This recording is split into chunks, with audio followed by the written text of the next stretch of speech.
Hey guys, well it sure has been a while since I've been out here shooting. Weather, wind, back, it's just always something. But anyways, today, beautiful weather.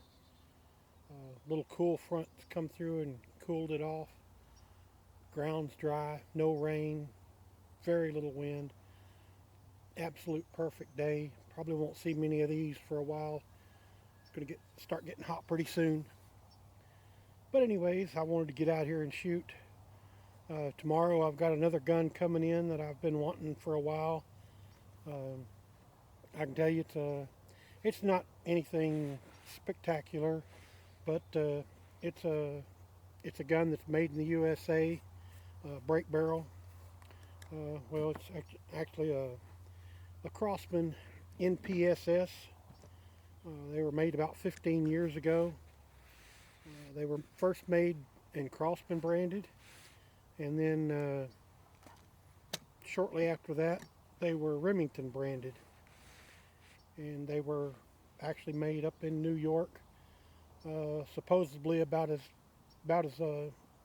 all made in the USA as you could get. And I missed out on getting one back when they were out. Uh, they were originally a little over $300, $325 I think is what I was seeing at the time, which was quite expensive for a break barrel you know, when the standard Crossmans and Remingtons were just under $200.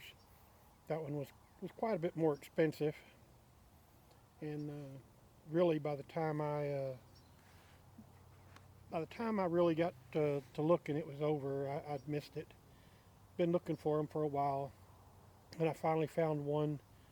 Uh, since I like to collect, I do want one that's in excellent condition, and this one here, they said it's in excellent condition, uh, in 22 caliber, which is probably better than the 177. Anyways, it was a great effort by Crossman back then to make a USA made break barrel. It had a short stroke piston, short stroke uh, gas ram and piston. The short stroke was supposed to shorten the lock time, make it a little bit quicker between the time you pulled the barrel and the pellet left the barrel to make it less hold sensitive. Not sure how that worked. The quality is supposed to be a little better, but anyways, that's coming in tomorrow. Can't wait to see it. Uh, I actually blame Chuck. Uh, Spring piston rifle fever. We were talking. He had mentioned we were talking about air guns or something or another, and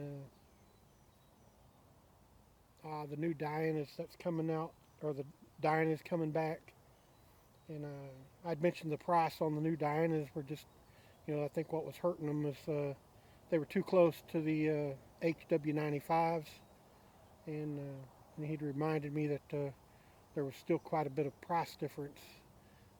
I'd forgotten how much the HW95s are these days. But anyways, I went to Airguns of Arizona and was just going to check and see what the prices were because I couldn't quite remember what a basic HW95 would cost.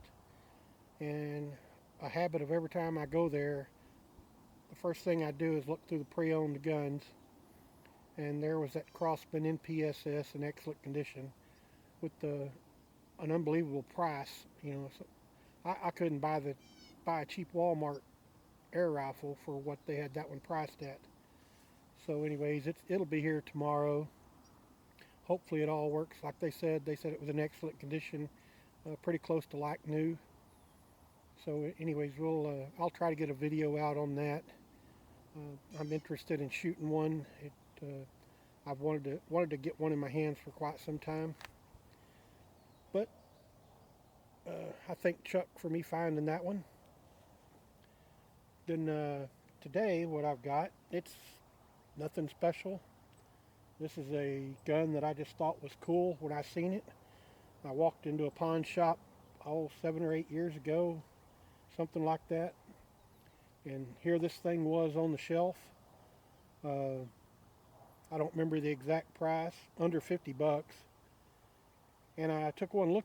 Normally, I'm not a fan of spray can paint jobs on an air rifle. If someone had just painted one black, I wouldn't have touched it. But I looked at this one, and actually, it just kind of looked cool.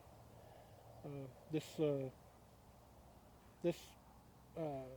camo paint theme that's going on here is probably something that actually happened to some of the Remington bolt action rifles or other sniper rifles out in the field, because my understanding is they don't come with camo on them, and that the guys using them would actually spray paint his own camo on job on the gun.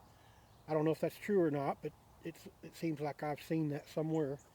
But that's what this reminded me of, and it's modeled after a Remington bolt action that would be probably used as a sniper rifle. But it looked really cool. It's still got the 4-power scope on it. Some really crappy rings that shouldn't have been on it to begin with, but so far they're holding. Uh, I didn't really have room for this gun. Okay guys, I'm going to back up here a little bit. I had the memory card fill up. I had to swap cards. Anyways, I gave this gun to my grandson when he was shooting a bit with me. He had it for several years. Like I said, it was a gun I kind of regret getting rid of because I just really liked it. It's kind of a cool gun. And about 4 or 6 weeks ago, a guy at his work was giving away some air guns, and he had told me about them. And he said there was, what they were, and uh, I told him to grab the Crosman. Turned out it was a Crosman Phantom break barrel in pretty good condition, but the guy gave him for free, and he gave it to me. Anyways, I went to pick that gun up, and at the same time, he gave me this one back. Said he wasn't shooting it. He's more into firearms now, but he wasn't shooting it, and gave this one back to me. So I ended up with this one back also.